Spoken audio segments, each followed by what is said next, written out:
اور کراچی کی سرزمین پہ میرے خلاف انہوں نے ایف آئی آر کٹوا دی. یعنی یہ نعرہ لگایا کہ میں نے معاذ اللہ صحابہ کی گستاخی کی ہے، حالانکہ میں نے کسی شخصیت کی گستاخی نہیں کی تھی. میں نے قرآن پڑھا تھا اور مصطفیٰ کا فرمان پڑھا تھا، اس کو لے کے انہوں نے ایف آئی آر. بسم اللہ الرحمن الرحیم. آج میں ایک بڑا اہم پیغام لے کے آپ کی خدمت میں حاضر ہوا ہوں. مسئلہ کچھ یوں ہے کہ میرے دوستوں، میرے بزرگوں، آپ کو پتہ ہے کہ کراچی کی سرزمین پہ مولوی ذوالفقار شاہ نے مجھے چیلنج کیا تھا ایک مناظرے کا افضلیت علی علیہ السلام کے حوالہ سے. وہاں جا کے میں نے دلائل دیے تھے اور وہ سارا مناظرہ آپ لوگوں نے سنا ہے. اس میں نے اس کے آغاز میں شروع میں ایک حلف دیا تھا کہ واللہ باللہ تاللہ میں اللہ اور اللہ کے رسول کی عزت کی قسم کھا کے کہتا ہوں کہ میرے دل میں، میرے وہم میں، میرے شعور میں، میرے گمان میں کسی بھی شخصیت کے لیے گستاخی کا شائبہ تک نہیں ہے. اگر آپ کو لگے کہ میں گستاخی کر رہا ہوں تو وہ گستاخی کا فتویٰ جو ہے نا وہ اسی روایت پہ لگائیے گا یا اسی آیت پہ لگائیے گا. اور آپ نے دیکھا کہ جب ان کو شرمناک شکست ہوئی، عبرتناک شکست ہوئی، تو پھر 10 سے 15 دن تک جب پوری دنیا میں وہ مناظرہ وائرل ہوا، جب ان کو جوتے پڑے، ان کے پاس بچے ہی کچھ نہیں ہے، تو پھر انہوں نے کیا کیا کہ اسی طبقہ، اسی گروہ، اسی جماعت کو جن کو یہ مولوی سارا سال گستاخ نبی کہتے ہیں، ان کو اپنے ساتھ ملایا، احتجاج کیا، شور مچایا، اور کراچی کی سرزمین پہ میرے خلاف انہوں نے ایف آئی آر کٹوا دی. یعنی یہ نعرہ لگایا کہ میں نے معاذ اللہ صحابہ کی گستاخی کی ہے، حالانکہ میں نے کسی شخصیت کی گستاخی نہیں کی تھی. میں نے قرآن پڑھا تھا اور مصطفیٰ کا فرمان پڑھا تھا، اس کو لے کے انہوں نے ایف آئی آر کٹوائی. بڑا شور و غوغا کیا، بڑے لوگ، بڑے مینڈک باہر نکل آئے جو بڑا کرلاتے رہے، بڑا کچھ کرتے رہے، لیکن میں نے ہر ایک کو چیلنج کیا تھا. اگر کسی کو لگتا ہے کہ وہ میرے الفاظ گستاخی ہیں، اہانت ہیں، تو میرے سامنے آ کے بات کرے. کسی نے بھی نفس مسئلہ پہ بات نہیں کی تھی. جس نے بھی بات کی تھی بس یہی گستاخی ہو گئی، گستاخی ہو گئی. وہ گستاخی کیا ہو گئی اس پر کسی نے بات نہ کی. اسی طرح یہ چورن بیچتے رہے، نفرت پھیلاتے رہے، لوگوں کو گمراہ کرتے رہیے. اس کے باوجود بھی بے شمار لوگوں نے مجھے آفر کی کہ آپ ملک پاکستان سے نکل آئیں. میں یہ پاکستان کے اداروں کو، پاکستان کی عدلیہ کو، پاکستان کی حکومت کو اور پاکستان کے اداروں کو بالخصوص یہ پیغام دینا چاہتا ہوں. مجھے بڑی آفرز تھی کہ پاکستان سے نکل آئیں. میں نے پاکستان کو نہیں چھوڑا، میں بھاگا نہیں، میں فرار نہیں ہوا. میں نے کہا اللہ کے فضل و کرم سے ایف آئی آر جھوٹی ہے لیکن میں اس کو فیس کروں گا. میں نے فیس کیا. سیال کوٹ کا ہوتے ہوئے بھی کراچی جا کر میں نے اپنی ضمانت کروائی، پیش ہوا جا کے، ٹرائل میں شریک ہوں، میں قانون کے تقاضے پورے کر رہا ہوں میں.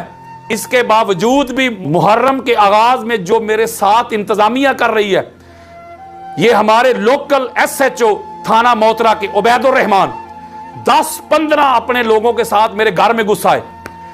آدھی رات کا وقت تھا، تقریباً 1:30 بجے کا وقت تھا. جا کے میرے مرکزی دروازے کو ٹھڈے مارتے رہے، توڑتے رہے کہ اندر گھس گئے. میری فیملی کو انہوں نے کچن میں بند کر دیا اور سارے کمروں کی تلاشی لیتے رہے، چیزوں کو ٹھڈے مارتے رہے، سیف الماری کو ٹھڈے مارتے رہے، کھولتے رہے، گیلریز پہ چڑھتے رہے، پھر چھت پہ چڑھ گئے، سیڑھیاں لگا کے ہمسایوں کے چھتوں پہ چڑھ گئے. گرمی کا موسم تھا، لوگ چھتوں پہ سوئے ہوئے تھے. انہوں نے چادر چار دیواری کا حیا نہیں کیا، اس کے تقدس کو پامال کیا. یہ وہی یزیدی لوگ ہیں، یہ یزیدیت ہے. یزید کسی شخصیت کا نام نہیں، ایک سوچ کا نام ہے، فکر کا نام ہے. انہوں نے وہی کیا. بہن بیٹیوں کی چادر کا حیا نہیں کیا انہوں نے. یہ چھلانگے لگا کے اندر گھس آئے. انہوں نے اپنی یزیدیت دکھائی. انہوں نے دکھایا کہ ہم سے بڑا یزید کوئی نہیں، ہم سے بڑا فرعون کوئی نہیں. میں دہشت گرد تھا. میں پوچھتا ہوں پاکستان کے اداروں کو، پاکستان کی عدلیہ کو یہ میسج دینا چاہتا ہوں، میں دہشت گرد تھا، تخریب کار تھا، میں نے کرپشن کی تھی، مال لوٹا تھا، کسی کا حق کھایا تھا.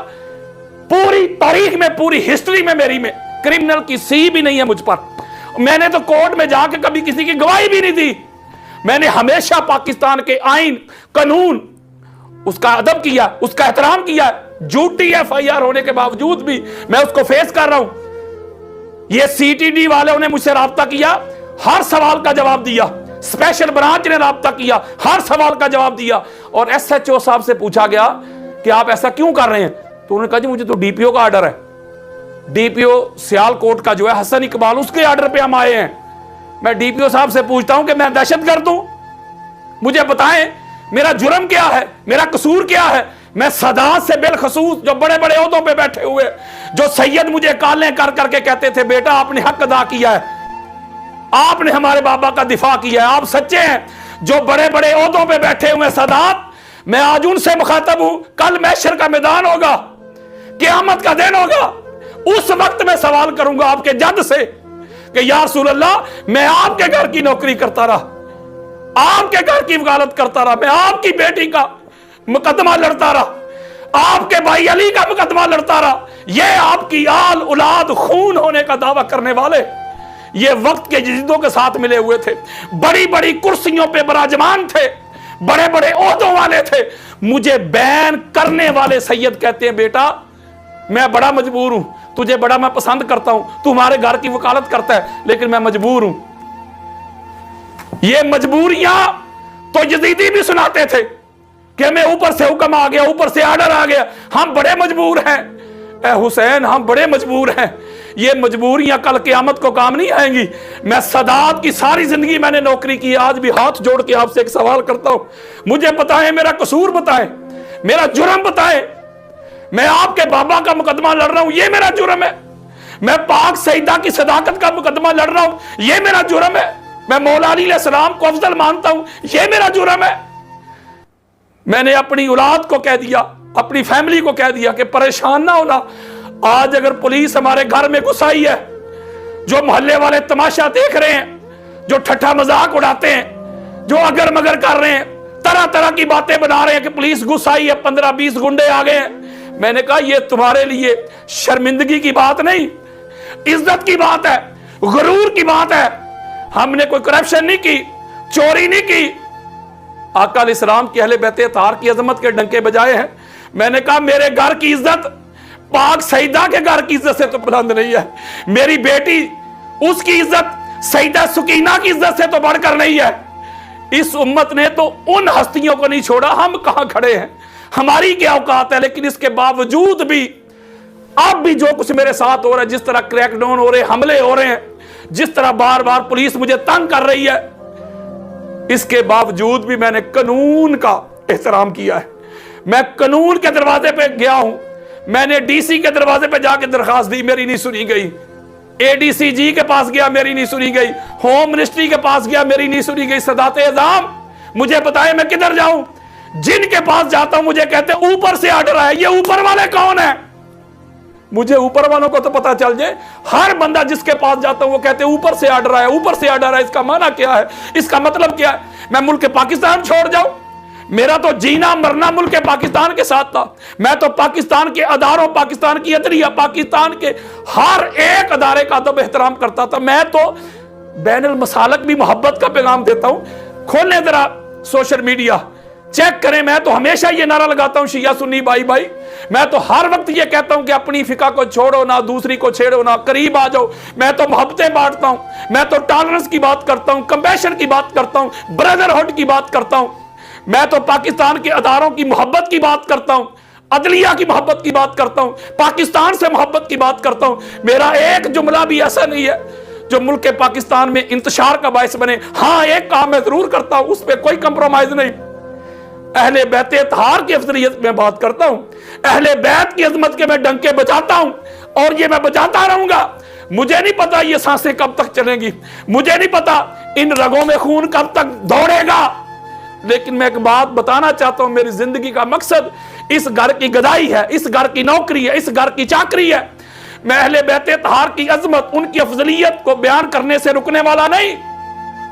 ये कैसा दस्तूर जुबान बंदी है तेरी दुनिया में? यहां तो हक कहने को तरसती है जुबान मेरी। मैं कुरान पढ़ूं, मैं हदीस पढ़ूं तो मैं गुस्ताखे सहाबा बन जाता हूं। और ये मौलवी सारा साल मिंबर रसूल पे बैठ के सरकार अबू तालिब अलैहिस्सलाम को काफिर कहते रहते हैं। इन पर एफआईआर कब कटेगी? मुझे बताए ना। आप आज 2-4 मुल्ला मलवानों की एप्लीकेशंस पे जाके मुझे बैन कर रहे हैं। जिधर मेरा नाम जाता है, जिधर मेरी तस्वीर जाती है, आप मुझे बैन कर देते हैं। आप मुझे बैन नहीं करते माजरत के साथ, आप जिक्र अहले बैत को बैन कर रहे हैं, आप जिक्र हुसैन को बैन कर रहे हैं। मैं पाकिस्तान के सदात को, जो बड़े बड़े ओहदों पे बैठे हुए, मेरे पास और कोई सोर्स नहीं आप तक अपना पैगाम पहुंचाने के लिए। मेरे पास कोई एमएनए नहीं है, मेरे पास कोई मिनिस्टर नहीं, मेरे पास कोई वजीर नहीं, मेरे पास कोई हुकूमती ओहदेदार नहीं है। मैं अपना पैगाम इसी सोर्स के जरिए आप तक पहुंचाना चाहता हूं। आप जो बड़े बड़ी कुर्सियों पे बैठे हुए, बड़े बड़े ओहदों वाले सादात बैठे हुए, मैं आपसे पूछता हूं मेरा जुर्म तो बताएं, मेरा जुर्म तो बताएं, मेरा जुर्म क्या है? मेरा एक ही जुर्म है कि मैं अहले बैत अतहार की अजमत की बात करता हूं, रिफत की बात करता हूं, अफजलियत की बात करता हूं। इसी तरह ये लोग अगर इसी तरह तंग करते रहे, इनकी गुंडागर्दी को ना रोका गया तो पाकिस्तान किस तरफ जाएगा? पाकिस्तान में जो अमन है, जो मोहब्बत है, जो टॉलरेंस, जो कंपैशन, जो ब्रदरहुड की फिजा है, इनको खराब करना चाहते हैं ये लोग। ये पाकिस्तान के दुश्मन है, पाकिस्तान के अदारों के दुश्मन है ये लोग, पाकिस्तान के अमन के दुश्मन है ये लोग। मेरा तो जीना मरना पाकिस्तान के अमन के लिए है। मैं तो मोहब्बत की बात करता हूं, टॉलरेंस की बात करता हूं, मैं तो जोड़ने की बात करता हूं, तोड़ने की बात नहीं करता। मैं अपना पैगाम, अपना मुकदमा पाकिस्तान के अदारों, पाकिस्तान की अदलिया और अरबाब इख्तियार के सामने रख चुका हूं। सदात इज़ाम आपके सामने भी रख चुका हूं। आपके पास बड़ी ताकत है, बड़ी कुव्वत है, बड़े मुरीद हैं, बड़े मुरब्बे, बड़ी गाड़ियां, बड़ा प्रोटोकॉल है आपके पास सदात इज़ाम। लेकिन आपके दर का एक मंगता जो मेरे साथ हो रहा है, मैं आप तक वो बात पहुंचा रहा हूं। और मुझे कोई गालियां भी दे, मुझे कुछ नहीं मसला बनता, लेकिन इन्होंने जो चादर चार दीवारी के तकद्दस को पमाल किया है, अब पता चला है मुझे कि ये वो कौम है कि जिन्होंने नबी की बेटियों का हया नहीं किया। तो हम कहां खड़े हैं? बस दुआ करता हूं कि अल्लाह तबारक व तआला मुझे अहले बैत अतहार किसी नौकरी पे जिंदा रखे, मौत आए तो इसी नौकरी पे। वमा अलैया इल्लल बलागुल मुबीन।